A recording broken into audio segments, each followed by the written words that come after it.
Hello friends, स्वागत है हमारे यूट्यूब चैनल में आपका। एसएससी कांस्टेबल जीडी 2018 से भर्ती प्रक्रिया शुरू हुई थी। 2018 में जब भर्ती शुरू हुई तो बहुत सारी उम्मीदें इसके साथ में जुड़ गई। 70 लाख कैंडिडेट्स जो हैं उनकी उम्मीदें जुड़ गई, उनकी फैमिली की उम्मीदें जुड़ गई। अब फाइनल परिणाम आता है, वहां पर 55,000 कैंडिडेट्स भर्ती होते हैं। अब यहाँ जब फाइनल परिणाम आता है 21 जनवरी को, तो ये दो कैटेगरी में कैंडिडेट्स बंट जाते हैं। एक तो है यहाँ पे जो सेलेक्ट हो गया वो, और जो दूसरा है नॉट सेलेक्ट। तो जो नॉट सेलेक्ट है उसको देखिए, उसको हम अभी छोड़ देते हैं। नॉट सेलेक्ट की अभी हम बात नहीं करेंगे इसमें, इस वीडियो में हम जो सेलेक्ट है उनकी बात करेंगे, और उनके साथ ही लास्ट में आपको बताएंगे नॉट सेलेक्ट वाला भी जो पॉइंट है उसको। अब इसमें हमारे 266 कैंडिडेट जो है वो विदहेल्ड हैं। देखिए वो जो विदहेल्ड हैं वो 266, उनका तो फोर्स एलोकेशन भी नहीं हुआ। उनका प्रॉब्लम क्या है? उनका प्रॉब्लम है फिंगर का प्रॉब्लम है। उनका फिंगर मिसमैच उनका हो गया था। फिंगर मिसमैच के बहुत सारे कारण थे। ऐसा नहीं है कि जिनका फिंगर मिसमैच हुआ उन्होंने कोई फ्रॉड किया है। बहुत सारे कैंडिडेट्स बड़े परेशान हैं कि सर मैं तो जेन्युइन कैंडिडेट हूँ, मैं तो बड़ा परेशान और हताश हो गया हूँ, मैं तो ईमानदारी से भर्ती देखा था मैंने और मेरा फिंगर मैच नहीं हुआ था, मैं ईंट भट्टे पे काम करता हूँ। मैं समझ सकता हूँ, देखिए गांव में जो बच्चे रहते हैं उनकी क्या परेशानियां हैं, क्या दुश्वारियां हैं उनकी। लेकिन आप जेन्युइन कैंडिडेट हैं तो जो 266 है उनको घबराने की जरूरत नहीं है। वो जो 266 है हमारे, उनका सॉल्यूशन हो जाएगा। आपका हैंडराइटिंग जो आपसे बुकलेट, जो पेपर साइन करवाए हैं आपसे, और आपसे कुछ ऐसे वगैरह आपको लिखवाया गया है, यानी कि एक ही लाइन को आपको 10-10 बार लिखवाने के लिए बोला गया वहां पे। तो वो क्यों बोला गया? वो आपका हैंडराइटिंग मैच करने के लिए बोला गया।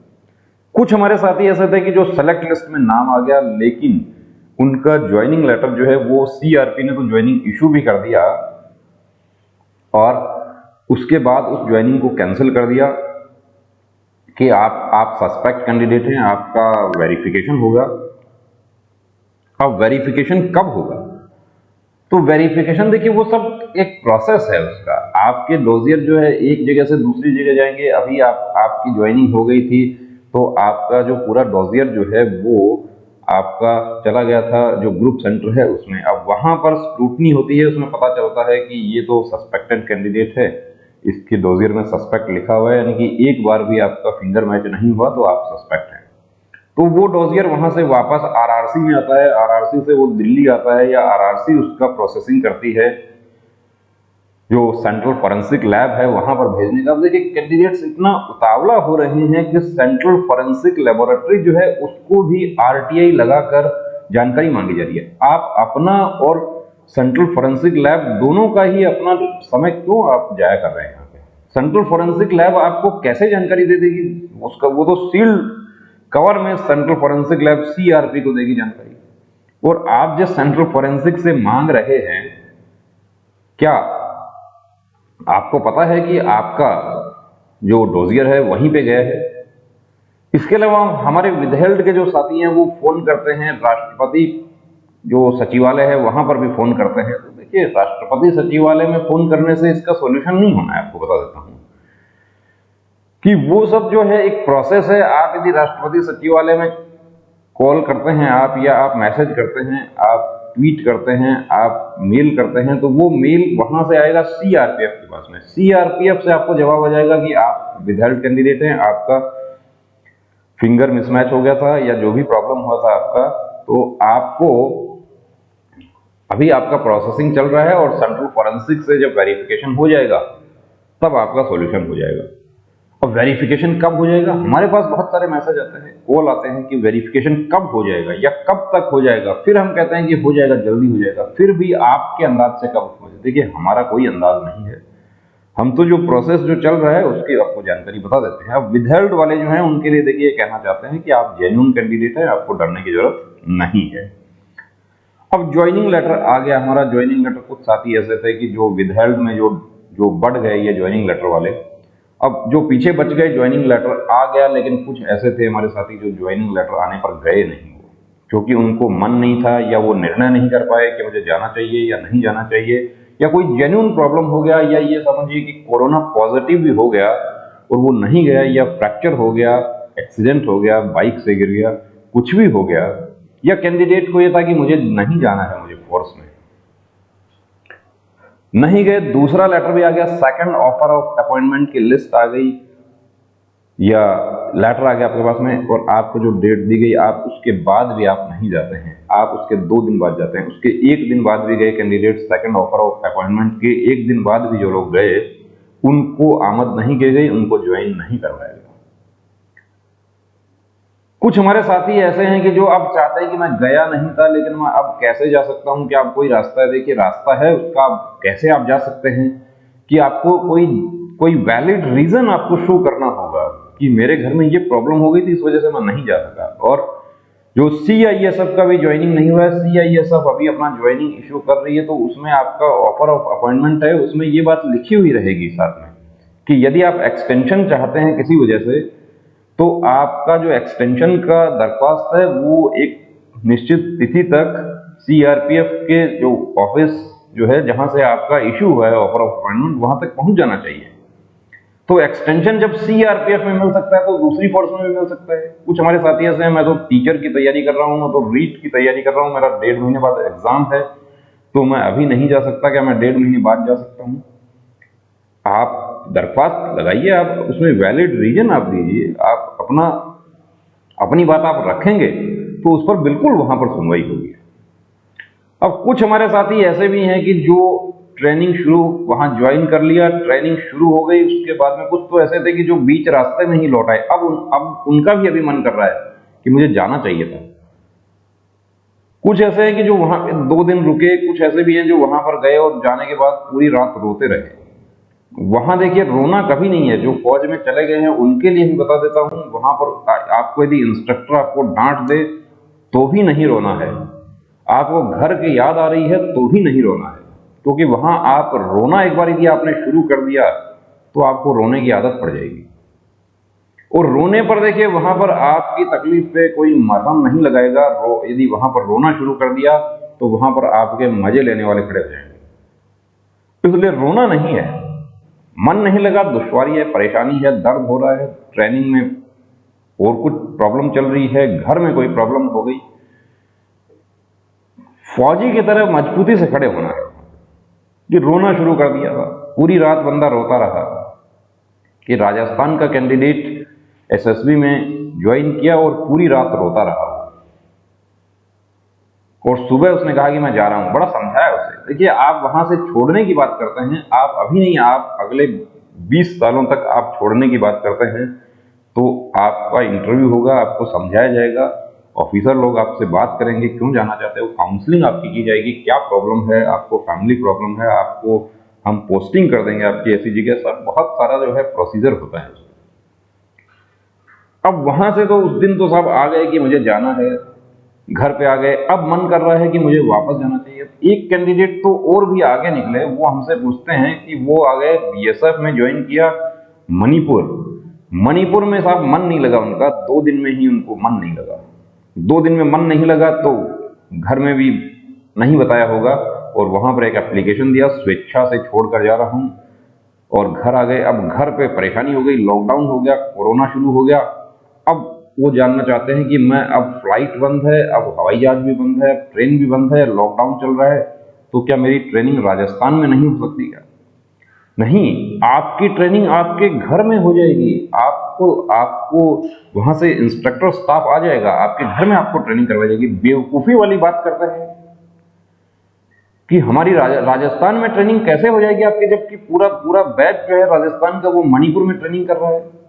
और फिर हमारे पास कमेंट आते हैं उनके कि आप रिप्लाई नहीं करते, आप कॉल अटेंड नहीं करते। कॉल तो अटेंड नहीं करेंगे, बता देते हैं। कॉल आप करेंगे तो कॉल तो लिमिटेड कॉल पर हमारी बात होती है, वो आप अनावश्यक मिस कॉल करते रहते हैं, उससे कुछ नहीं मानेगा। आपका जेन्युइन पॉइंट है, कोई प्रॉब्लम है, वाकई प्रॉब्लम है, वो भी हम वापस कॉल करके बात कर लेते हैं। लेकिन इस बात का हमारे पास में क्या समाधान है कि बंदा कहता है कि मेरी राजस्थान में नहीं हो सकती क्या?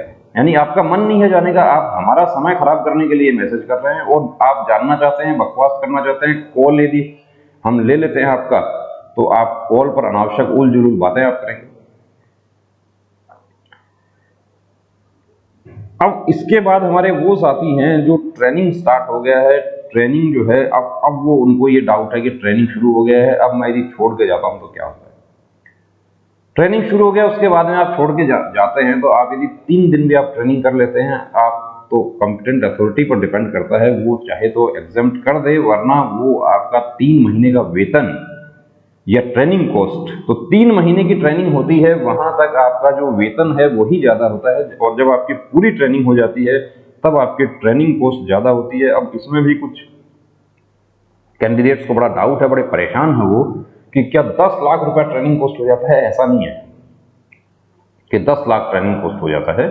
जो ट्रेनिंग कॉस्ट पर डे के हिसाब से आपकी कैलकुलेट होती है, और पूरा ट्रेनिंग आप कर लेते हैं तो कितना होता है, वो आपके जो जो खजांची बाबू होते हैं यूनिट के, वो उसका कैलकुलेट करके हिसाब लगा कर देते हैं, और वो उतना पैसा आपको पे करना होता है, वो पे करके आप घर जा सकते हैं। कुछ हमारे साथी ऐसे हैं कि जो कहते हैं मैं सीजीएल का मैं तैयारी कर रहा हूं, या मैं सीजीएल का या मैं सीएपीएफ सब इंस्पेक्टर में भी मैं सेलेक्ट हो गया हूं, इधर मैं सब इंस्पेक्टर इसमें कांस्टेबल में ज्वाइन करता हूं, सीआईएसएफ में मैं जाता हूं, मैं 1 महीने बाद मेरी सीएपीएफ सब इंस्पेक्टर की ट्रेनिंग आ जाती है, तो क्या मेरे को ट्रेनिंग का पैसा भरना पड़ेगा? देखिए, आप सीएपीएफ सब इंस्पेक्टर में आप ज्वाइन हो गए हैं, तो आप सेलेक्ट हो गए हैं, तो आप जब अपना ट्रेनिंग में जाते हैं, सीआईएसएफ के जो साथी हैं, या एनआईए एसएसएफ के हैं जो भी हैं, या बीएसएफ सीआरपी में भी कोई है, और आपका सीएपीएफ सब इंस्पेक्टर का रिजल्ट निकल गया है, आप उसमें भी सेलेक्ट हो गए हैं, तो आप एक एप्लीकेशन जो है वो वहां पर दे सकते हैं। ज्वाइनिंग जिस दिन आपकी हुई थी उस डेट में वो एप्लीकेशन लगती है, कि आपने जब आप विभाग में ज्वाइन करते हैं उससे पहले आपने जो भी आपने एग्जाम दे रखा है या फॉर्म फिल कर रखा है, उनका विभाग को भी पता नहीं है, लेकिन आप उसकी सूचना विभाग को दे देते हैं, तो उसके बाद आपका टेक्निकल रेजिग्नेशन आपका मान्य हो जाता है, आपकी सर्विस भी ये काउंट होती है, और आपको ट्रेनिंग चार्ज भी नहीं देना पड़ता। जो बीएसएफ ट्रेड्समैन के कुछ हमारे साथी ऐसे हैं कि जो 1 दिसंबर को ज्वाइन किए थे, और वो लोग बीएसएफ में ही जीडी में सेलेक्ट हो गए, तो उनका सर्विस काउंट हो गया, उनको उनके यूनिट में उनको गाइड किया उनको कि आप एक एप्लीकेशन लिख दीजिए, बैक डेट में एप्लीकेशन लगा दिया, और वो लोग उनका ट्रेनिंग कोर्स जो है नहीं पे करना पड़ा।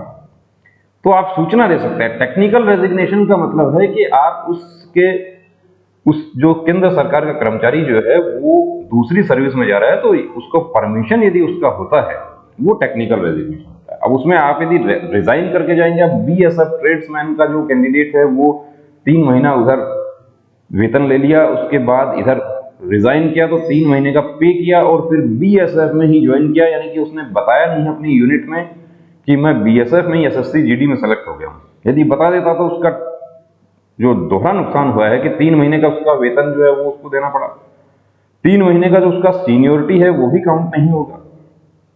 तो ये सब चीजें जो है, ये देखिए, आपको इन सब की जानकारी आपको होनी चाहिए।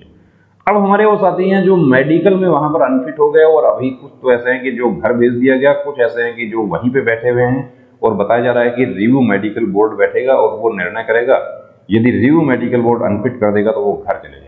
ये परेशानी क्यों आई? ये इसलिए परेशानी आई कि जब आपका डिटेल मेडिकल एग्जामिनेशन हुआ था, उसके बाद 1 साल हो गया आपका ज्वाइनिंग होने में, तो दोबारा मेडिकल होने का ऑर्डर है कि रिक्रूटमेंट मेडिकल जो है उसकी वैलिडिटी 1 ईयर थी, लेकिन अभी ऑर्डर आ गया। वो ऑर्डर कब आया है? वो ऑर्डर आया है 16 अप्रैल को।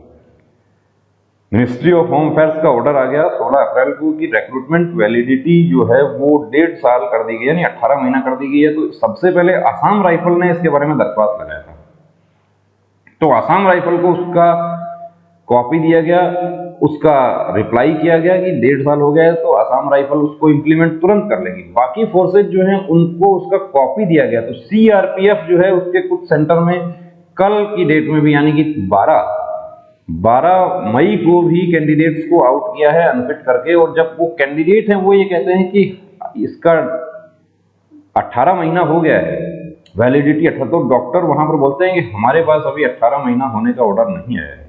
स्टाफ बोलता है कि हमारे पास ऐसा कोई ऑर्डर नहीं है।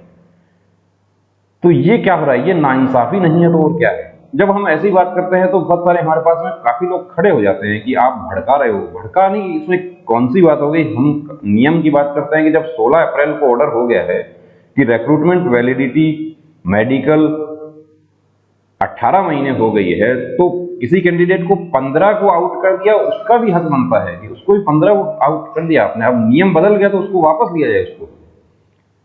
जिसको 17 को आउट कर दिया उसका भी हक बनता है वो भी दरख्वास्त लगाए, एक एप्लीकेशन तो देवे वो लिखित। और जिनको 12 मई को आउट किया जा रहा है उनके साथ तो सरासर नाइंसाफी हो रही है। तो ये हमारे जो आला अफसर हैं उनकी ये जिम्मेदारी बनती है कि वो जो मेडिकल का जो लेटर आ गया उसको इम्प्लीमेंट किया जाए, उसको सभी जो मेडिकल बोर्ड्स हैं उन तक वो पहुंचे, ताकि ये जो हो रहा है कि जो कैंडिडेट्स मिठाई बांट के घर से और तिलक लगा के घर से रवाना हो गए थे, अब उनको वापस घर जाना बड़ा मुश्किल हो रहा है। ये ऐसा किसी के साथ भी नहीं होना चाहिए। CISF की हमारी ज्वाइनिंग है जो हमारे साथियों की आने वाली है, उस ज्वाइनिंग का प्रोफॉर्मा जो चल रहा है सोशल मीडिया पर, उसके साथ में ये लेटर MHA का जो लेटर है ये उसके साथ में चल रहा है कि मेडिकल वैलिडिटी 1.5 साल हो गई है, तो इसी के अकॉर्डिंग जो मेडिकल बोर्ड्स जो हैं वो मेडिकल करेंगे। और 1.5 साल हो गया तो नॉर्मल मेडिकल होगा, और 1.5 साल से भी ऊपर हो जाता है। हमारे कोर्ट केस वाले कुछ ऐसे साथी हैं जिनका मेडिकल का पॉइंट था, रीमेडिकल का पॉइंट था या रिजेक्शन वाला पॉइंट था, तो उनका देखिए उनका कब से काउंट होगा, उनका काउंट एक्चुअली होगा उनका कि जिस दिन उनका रीमेडिकल हुआ है उस दिन से उनका वो मेडिकल वैलिडिटी जो है वो काउंट होगी। अब इसमें भी एक पॉइंट आता है कि मेरा तो BP का पॉइंट था, मैं 23 मार्च को BP के पॉइंट में फिट हुआ माननीय उच्च न्यायालय के आदेश पर। अब 23 मार्च 2021 से मेडिकल वैलिडिटी जो है वो कहां तक रहती है, 18 महीने तक अपन काउंट करें, इससे पहले पहले उनकी ज्वाइनिंग हो जाएगी। लेकिन क्या BP का पॉइंट जो है वही उसमें काउंट होगा या पूरा मेडिकल? तो उसमें पूरा मेडिकल काउंट होगा, यानी कि रीमेडिकल जब आपका हुआ है उसके बाद से आपका पूरा कंप्लीट मेडिकल काउंट होगा। इसमें आपको घबराने की जरूरत नहीं है। और जो डाउट आपके क्रिएट होते हैं वो कैसे क्रिएट होते हैं, देखिए जब आप सेलेक्ट नहीं हुए थे तब तक आपका एक डाउट था, या मेडिकल से पहले आप लोगों के डाउट चलते थे मेडिकल फिट हो जाएगा, फिट हो जाएगा, फिट हो जाएगा, यानी आपके दिमाग में एक ही बात चलती थी मैं अनफिट नहीं हो जाऊं। आप फिट हो गए, उसके बाद मेरिट कितने पे छूटेगा, मेरे 4 नंबर ज्यादा हैं, मेरे 5 नंबर ज्यादा हैं, मेरे 2 नंबर ज्यादा हैं। बहुत सारे हमारे साथी ऐसे हैं कि जो अभी भी नाराज हैं हमसे कि आपने कहा था कि 2 नंबर बढ़ेगा। हमने एक्चुअल भी बताया था, हमने जब ये कहा कि कैंडिडेट ने पूछा कि मेरे को 1.5 नंबर ज्यादा है, तो हमने उसको जब ये लिख दिया कि आपका तो बहुत कम चांस है, तो उसने वो नाराज हो गया, उसने कहा कि आपको कुछ पता नहीं है, मैं सेलेक्ट होकर दिखाऊंगा, मैं पार्टी करूंगा उसमें आपको बुलाऊंगा। देखिए उसका भी कहना अपनी जगह जायज है कि हम ये बताने वाले नहीं हो सकते कि आपका चांस नहीं है या कम है। एक आइडिया हमने दिया, वो कट ऑफ जो था वो वेरी हो गया क्योंकि 3 गुना कैंडिडेट थे। अब 3 गुना में कितने कैंडिडेट जो हैं उनको नंबर ज्यादा है। इसके साथ ही देखिए एक सबसे बड़ी नाइंसाफी जो है हमारे नॉर्थ ईस्ट के साथी हैं उनके साथ हुई है, उसके बहुत सारे वीडियोस हमने अलग से बनाए, उनका सॉल्यूशन होगा, निश्चित रूप से होगा। देखिए इतना हमें विश्वास है कि जो प्रोसेसिंग हुआ है, जिस तरीके से वो रिजल्ट बना है नॉर्थ ईस्ट का, कि जिसमें जनरल कैटेगरी का जो कैंडिडेट है उसको 168 हाइट में भर्ती किया जा रहा है, लेकिन OBC वाले को 168 हाइट में भर्ती नहीं किया जा रहा, तो ये सबसे बड़ी नाइंसाफी है। ये ऑलरेडी चैलेंज हो चुकी है माननीय गुवाहाटी हाईकोर्ट में, माननीय त्रिपुरा अगरतला में त्रिपुरा हाईकोर्ट, उसमें चैलेंज हो चुका। जब इसकी सुनवाई होगी तो आपको देखिए हम बता देंगे इसके बारे में आपको कि इसका फैसला निश्चित रूप से इसके पक्ष में आएगा, क्योंकि ऐसा नहीं कर सकते कि जब वैकेंसी स्टेट वाइज है। तो देखिए दोस्तों, आप सेलेक्ट नहीं हुए हैं तो आप इंतजार कर रहे हैं कि ऑल मेडिकल फिट को ज्वाइनिंग दी जाए। ऑल मेडिकल फिट ज्वाइनिंग किसी भी स्थिति में संभव नहीं है, ये आपको बता देते हैं।